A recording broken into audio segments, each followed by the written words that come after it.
I never imagined I'd be the kind of woman who'd tell a story like this. The kind of story that unravels everything you thought was safe, real, and permanent. My name is Amina. I'm 38, quiet by nature, but fiercely loyal. I've been married for 12 years to a man I thought was my forever, Kashif. He was charming in that slow-burning way, not loud or boastful, just calm, collected, dependable. Or so I thought. We lived in a modest yet elegant house in Lahore. Warm-toned walls, family portraits lined the hallway, a little garden I spent years nurturing into bloom. A haven I built with my hands and heart. Our life wasn't perfect, but I always believed it was real. The first sign something was off came on a Thursday. I remember it clearly because Thursdays were always our quiet dinner nights. No guests, no distractions. Just us. That evening, Kashif came home later than usual, past 10 p.m., and when he walked in, he looked different. His shirt was unbuttoned at the top, hair slightly tousled, and there was this strange perfume lingering on him. Not mine. Not one I even owned. Traffic was crazy, he muttered as he kissed my forehead. I smiled, trying to push away the cold pit that formed in my stomach. Maybe I was overthinking. Maybe he really was just tired. But something about that scent, it wasn't the kind that clings to you casually. It was the kind that lingered after intimacy. Musky. Sweet. Bold. I tried to brush it off. I set the table, poured the dal into the bowl, even added the tiny slice of lemon like he preferred. But the food went mostly untouched. He scrolled through his phone all through dinner, eyes lighting up occasionally in a way I hadn't seen in months. Work stuff? I asked. He nodded quickly. Too quickly. I didn't press. But something didn't sit right with me. The next day, as I cleaned the living room, I noticed a receipt sticking out of his coat pocket. It was from a cafe on the other side of town, an expensive place we never went to. The date? The previous afternoon. 2 cappuccinos, a slice of cheesecake, and a bouquet of fresh lilies. Lilies. My favorite flower. But I hadn't received any. I placed the receipt back, carefully, heart pounding. Maybe he was planning a surprise? An early anniversary gift? But our anniversary was still 2 months away. Still, I said nothing. Over the next week, more oddities crept in. He started working late more frequently, and when he was home, he was absent, emotionally detached, like his mind was somewhere else, or with someone else. Then came the whisper. It was Sunday afternoon. He was taking a shower, and I passed by his phone on the bed as it lit up with a message. Can't stop thinking about last night. You're mine always. Kiss Mark. My breath caught in my throat. The name on the message was just saved as S. No full name. No details. Just an initial. I stood there, frozen, heart racing like it was trying to escape my chest. I didn't dare open it. I didn't want to know more, or maybe I did. But my hands trembled too much to touch the screen. I stepped away, pretending I saw nothing. But everything inside me screamed. When he came out of the shower, he seemed calmer, lighter. He hummed a tune as he dried his hair. And I hated how natural it felt for him to act that way, like nothing was unraveling, like everything was still fine. That night I stared at him as he slept beside me. Peaceful, breathing steady. While I lay wide awake, questioning every kiss, every promise, every soft word he ever whispered into my ears. I remembered our honeymoon, how he carried me across the threshold, the way he once looked at me like I was the only woman in the world. And now I wasn't even the only one in his week. I wanted to believe I was imagining things, that maybe it was work stress, that the message was a wrong number, that there was some harmless explanation for the perfume, the cafe, the lilies. But my gut wouldn't let it go. So I started noticing more. The way he always took his phone with him, even to the bathroom. The new cologne he started wearing. The sudden gym sessions, the fresh shirts, the unexplained absences. One night I asked, "Is there something you're not telling me?" He looked up from his laptop, face blank. "What do you mean?" "Anything," I said, voice low. "You've been distant lately." He smiled, cold, tired. "You're just overthinking again." That word. Again. Like I had a history of paranoia. Like I was crazy. But I wasn't. Something was wrong. I could feel it crawling beneath my skin, wrapping around my chest, choking the air out of me. But he was playing it cool, perfecting the art of gaslighting, drip by drip. And then, the lilies appeared. On the third Thursday, I walked into the house after running errands, and there they were, fresh lilies, blooming in a vase by the window. My heart leapt. Maybe he did remember. But when I asked him about them, he didn't smile. "Oh, those," he said without emotion. "They were leftover from the office party. Thought I'd bring them home, so they don't go to waste." No card. No warmth. No intention. That night, I cried into my pillow while he snored beside me. Something had changed. Something was being hidden, and I had only scratched the surface. The lilies were just the beginning. After that, I began to notice everything. Not just the things he did, but the things he stopped doing. Kashif no longer kissed me on the forehead before leaving for work. No more texts in the middle of the day checking if I'd eaten, or if I was okay. No more lingering glances across the dinner table. Our conversations had become transactional, bare minimum. I used to believe that love dies quietly, that it slips away slowly, unnoticed. But that's not how this felt. This felt like sabotage. Deliberate. Like someone was pulling the rug out from under me in slow motion. I started keeping a journal, just to stay sane. A spiral-bound notebook hidden under the mattress. Every date. Every suspicious message I half-glimpsed. The times he didn't come home until after midnight. The names he mentioned out of nowhere, colleagues I'd never heard of before. Especially one, Sanaa. That name started showing up more and more. Sanaa from marketing said the new campaign might flop. "I'm working late tonight. Sanaa needs help with her deck." Sanaa's car broke down, so I dropped her home. At first, I told myself, don't jump to conclusions. Don't become that woman. The paranoid one. But my heart already knew. Women know. Our bodies tell us what our minds are too afraid to accept. One day, while Kashif was in the shower, I finally gave in. I opened his phone. The passcode hadn't changed. At least he hadn't hidden that. Maybe he still underestimated me. I went to WhatsApp, and there it was.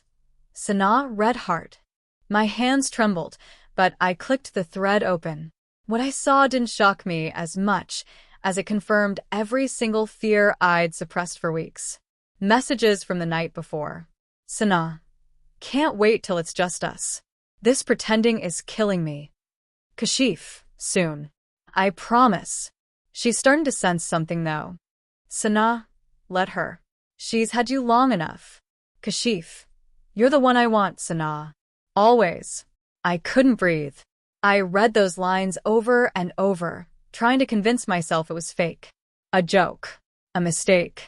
But it wasn't. It was real. Intimate. Ruthless. He didn't just cheat, he emotionally relocated. He gave her everything he used to give me, and more.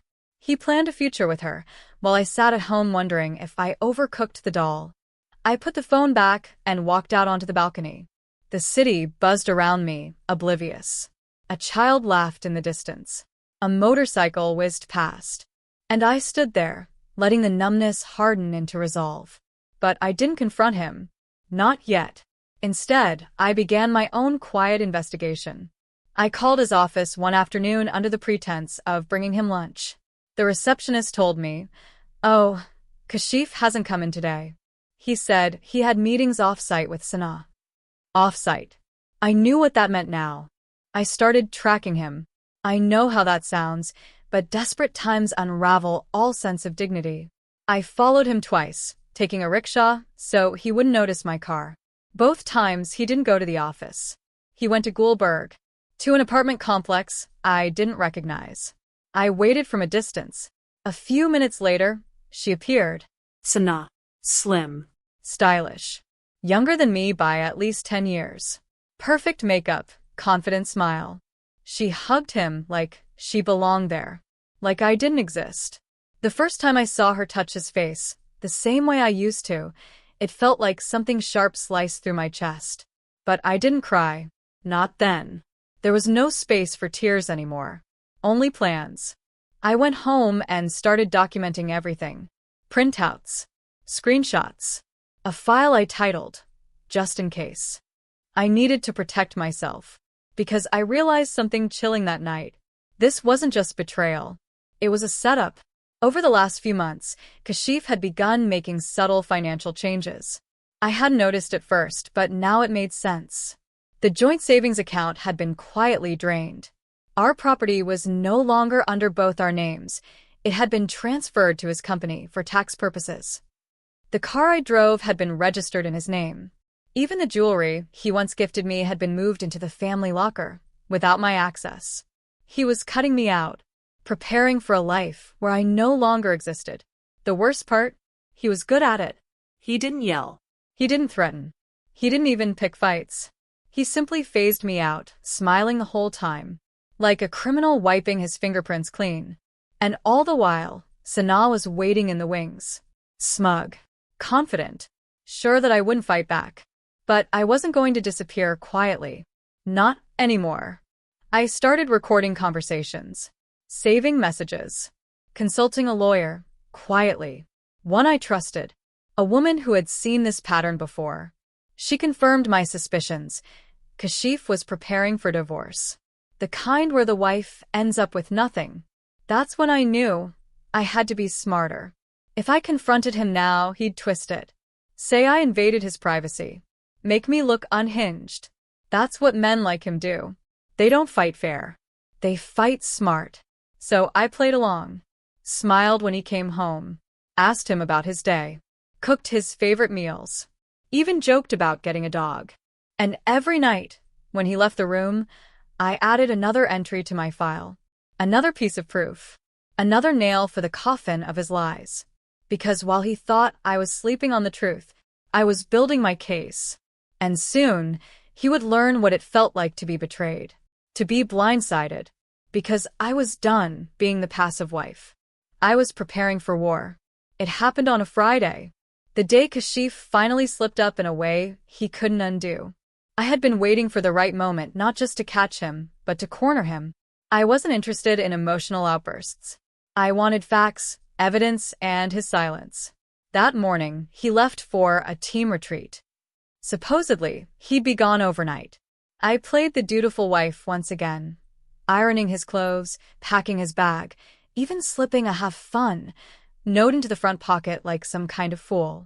The moment the door shut behind him, I called Samina, my childhood friend who worked at a travel agency and owed me a favor. Within the hour, I had confirmation. There was no retreat, no bookings, no work trip.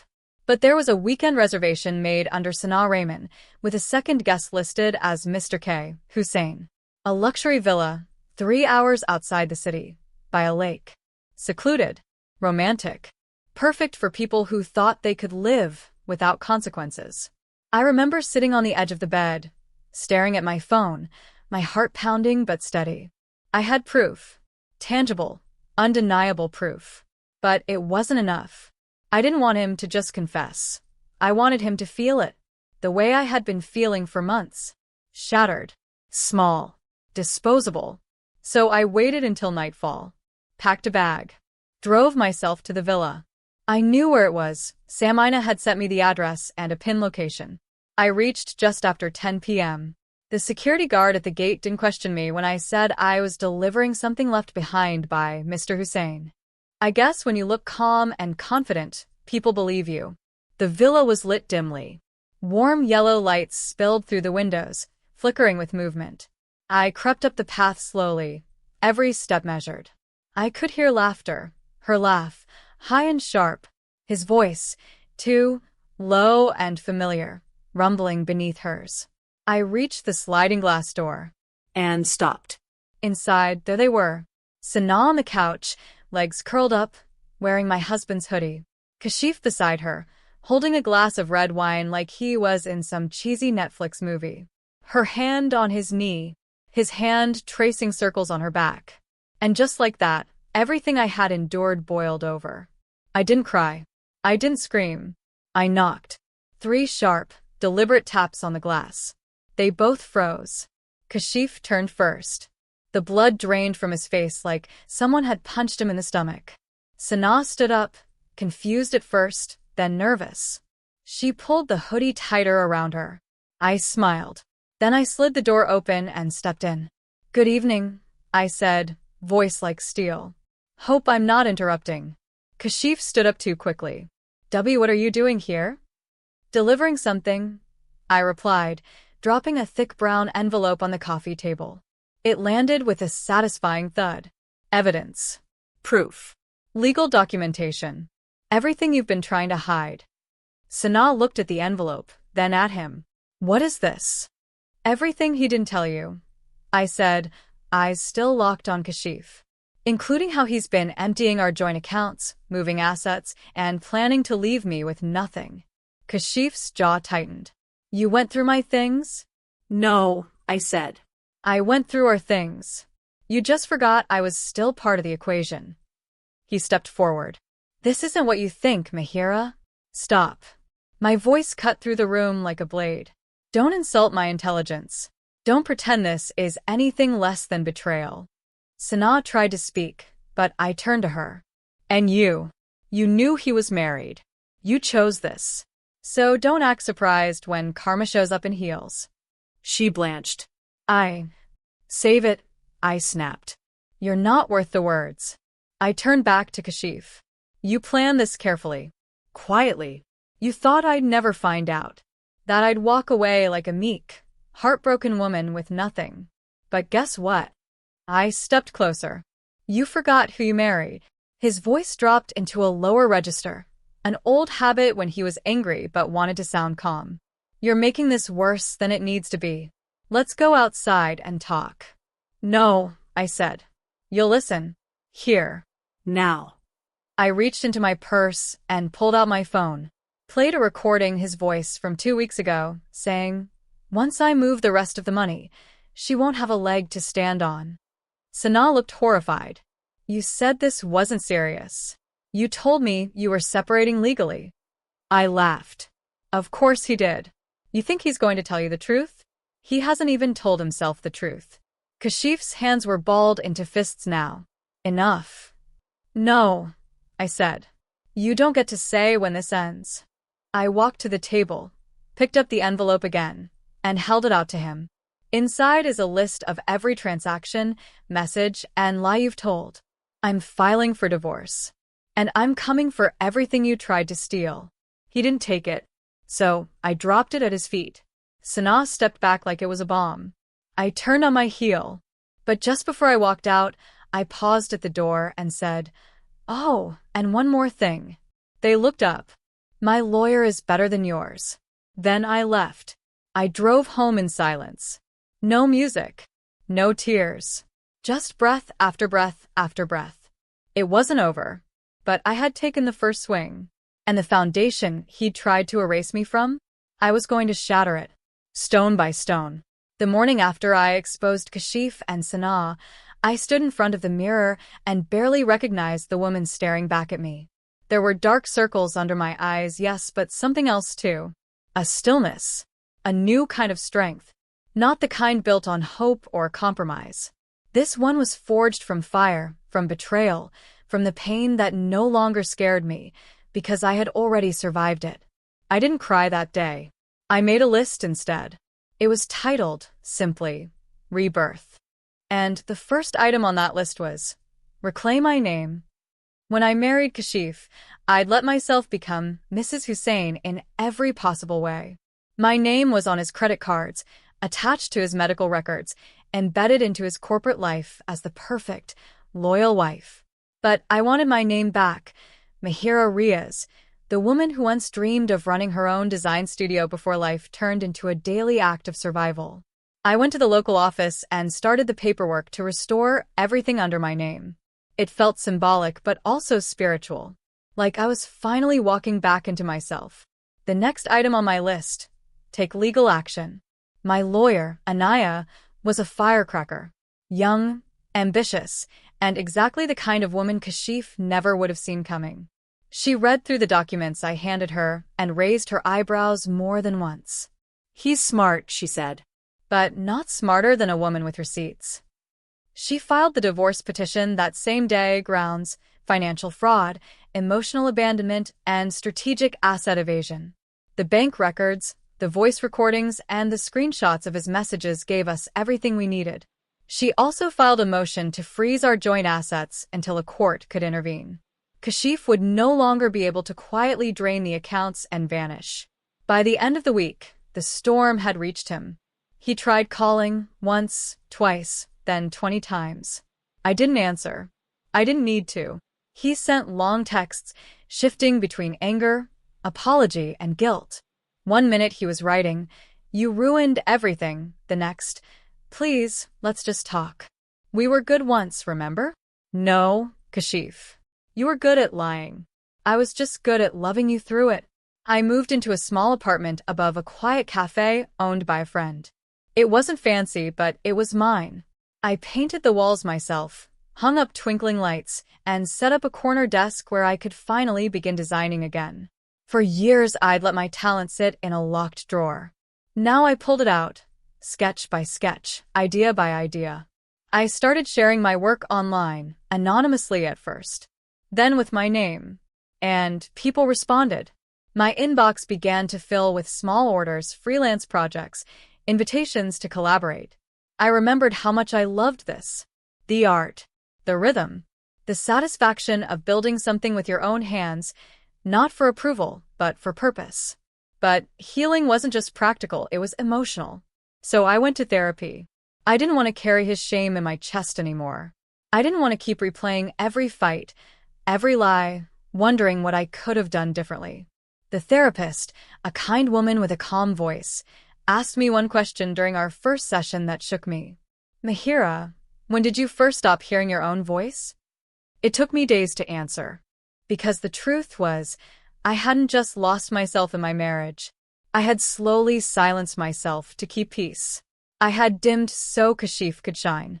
I had softened my rage, ignored my intuition, and abandoned my own needs for the illusion of stability. But no more. I began journaling every night. Not just what I did, but what I felt. What made me angry. What made me proud. What scared me. What lit me up. And slowly, piece by piece, I stitched my spirit back together. One evening, while I was working on a new design for a boutique client, I received a package. No name, no note. Just a sleek black box. Inside was a single item, a pair of earrings. Elegant. Gold. The very same pair I had once admired at a gallery opening, but never bought because Kashif said they were too expensive for something so unnecessary. I smiled. It was from me. I had ordered them weeks earlier, before everything unraveled, as a gift to my future self. I had forgotten. Now, they gleamed back at me like a crown. I put them on, stood in front of the mirror, and whispered, "You're not someone's leftover. You are the whole damn story." 1 month later, I had my first exhibition, a small gallery space downtown offered to showcase my work. I invited friends, peers, even former clients from the design world. The night of the exhibit, I wore a black silk jumpsuit, red lipstick, and the gold earrings. People walked in and saw me, not as someone's ex-wife, not as a broken woman, but as an artist, a creator, a force. Kashif showed up. I saw him from across the room. He looked older somehow, less confident. He approached slowly, hands in his pockets. "I didn't think you'd want me here," he said. "I don't," I replied calmly. "But I figured curiosity would eat at you." He glanced around. "You did this, all of this, so fast." "No," I said. "You just never noticed what I was capable of." He nodded, looked down. "You seem different." "I am." He stood awkwardly for a moment, then said, "I'm sorry." "I know," I said. "But that doesn't fix anything." He tried to linger, but I turned away. Not out of bitterness, but because I had a gallery full of people waiting to see the world I had created from the ashes. And that world had no space left for ghosts. The real shift didn't happen the day I signed the divorce papers. It happened the moment I realized I no longer needed validation from people who only saw my worth when it benefited them. The moment I stopped waiting for someone to rescue me and started rescuing myself. The court proceedings dragged on for months, but I didn't flinch. Kashif tried every trick in the book. He wanted to split the assets in his favor, tried to discredit the financial documents, even attempted to suggest that I was mentally unstable for having recorded our conversations. But I had a rock-solid lawyer and an even stronger spirit. Each court hearing felt like a rebirth. Each time I walked into that courtroom, I wasn't a victim anymore. I was a woman who had survived betrayal, stood back up, and demanded what she was owed. Sana was nowhere to be seen. She had fled back to Islamabad, where, according to whispers, she was trying to launch a fashion line, likely funded with Kashif's money. But he was bleeding financially. The asset freeze had restricted his lavish lifestyle, and the image of control he once maintained was now crumbling. Even his own business partners had started to pull away when they realized his mess was making headlines. One of the major turning points came during a mediation session when Kashif's attorney suggested that I settle for less to move on with dignity. I looked the man straight in the eye and said, "You confuse dignity with silence. I'm not here to disappear quietly. I'm here to get what's mine." The room went quiet. Kashif looked like he'd swallowed sand. In the end, the court ruled in my favor. I received a sizable financial settlement, including a share of his business profits, retroactive spousal support, and a clause that ensured he couldn't use my name or image to promote any of his ventures. I didn't walk away with everything, but I walked away with enough. Enough to rebuild. Enough to invest in myself. Enough to feel whole without begging. With that money, I didn't buy a luxury car or book an extravagant vacation. I rented a small commercial space in a quiet but artsy part of the city. I painted the walls ivory and set up my own design studio, Ashes and Embers. A name that reminded me of where I came from and where I was going. I hired 2 young interns, both women who had left corporate jobs after being mistreated by male bosses. We created a space where creativity flowed freely, where laughter was part of the job, and where everyone had a seat at the table. Clients came. Then more clients. Then a feature in a local design magazine that called us a bold new voice in contemporary South Asian design. I found myself smiling again, not because someone loved me, but because I had fallen in love with my own life. But the true test of power came when I received a call from someone I hadn't spoken to in years, my father. We had never been close. He was a traditional man, the kind who believed daughters should be obedient and quiet. When I married Kashif, he had approved, not because Kashif was kind, but because Kashif was wealthy. "Your husband will take care of you," he had once said. "That's all that matters." When my divorce became public, he didn't call, Didn't visit. didn't send a single message. And now, after all this time, he wanted to meet. I agreed. We sat across from each other in a small restaurant. He looked older, thinner. A man carrying the weight of pride and perhaps guilt. "I saw the article about your studio," he said, avoiding eye contact. I wanted to say, "Congratulations." I nodded. "Thank you."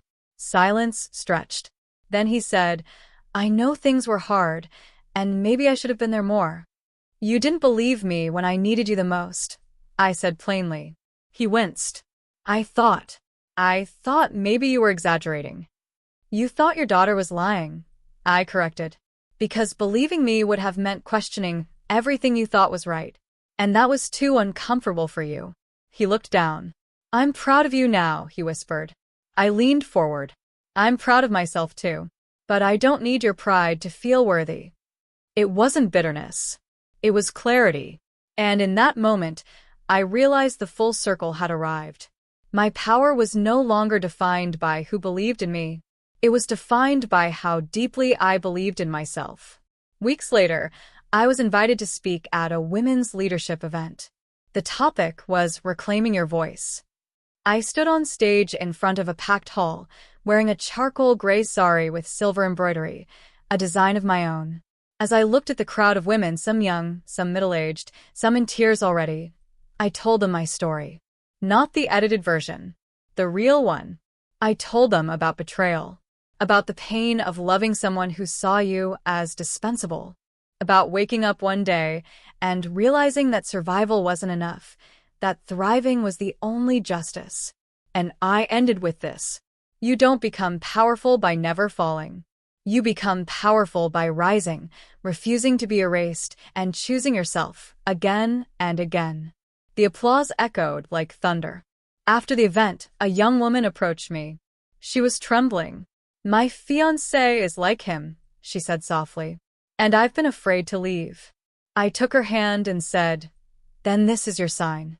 Don't wait for a catastrophe to reclaim your life. You already know the truth. Now, act on it. She hugged me and cried into my shoulder. And I realized this was the true reward. Not the money, not the studio, but the ripple effect. The women I could now lift, because I had lifted myself. I was no longer just Mahira, the woman who got betrayed. I was Mahira, the woman who rebuilt from ruin and dared to rise higher. 6 months after the court settlement, I was sipping chai in my studio when my phone buzzed. It was a message from a number I didn't recognize. Hi Mahira. It's Sana. Can we talk? I stared at the screen. For a second, old rage stirred inside me. The girl who stole my husband. The one who smirked when my world collapsed. The one who thought she'd won. I didn't reply right away. But curiosity, or perhaps closure, pulled me in. I responded. What do you want? She asked to meet. Reluctantly, I agreed. We met in a quiet cafe, where she walked in wearing designer sunglasses, but none of the sparkle she once flaunted. Her face was thinner. Her expression nervous. She sat down, fidgeting. I just wanted to say, I'm sorry. I didn't speak. I let her stew in her own discomfort. I thought Kashif would treat me differently, she said, eyes welling up. But he didn't change. He controlled everything. Even the way I dressed, spoke, who I could see. It was like living in a golden cage. I let the silence linger. Why are you telling me this now? I asked coldly. She sighed. Because he's ruined me. Emotionally. Financially. My name's on debts I didn't agree to. And he left. Disappeared 2 weeks ago. Took the money. Vanished. There it was. The karma she never saw coming. I know I don't deserve your forgiveness, she continued, but I needed someone to hear me. I nodded slowly. You're right. You don't. She blinked. But I do forgive you, I said. Not because you deserve it, but because I deserve peace. I've built too much to carry the burden of your sins. Tears slipped down her cheeks. I didn't comfort her. That wasn't my role anymore. I stood up. As for Kashif, I added, don't worry. He'll keep running. That's what cowards do when the facade breaks. She looked up at me, ashamed. And I walked away, tall, steady, whole. That evening, I sat in my studio and looked around. The laughter of my team filled the air, soft music played in the background, and a fresh bouquet of marigolds bloomed on my desk. I wasn't just healed. I was untouchable. And as the sun set over the city skyline, I whispered to myself, let them regret everything they did. Let them watch me rise. This is the final blow. Because the sweetest revenge is never revenge at all. It's building a life so radiant, so unapologetically your own, that even your enemies wish they were you.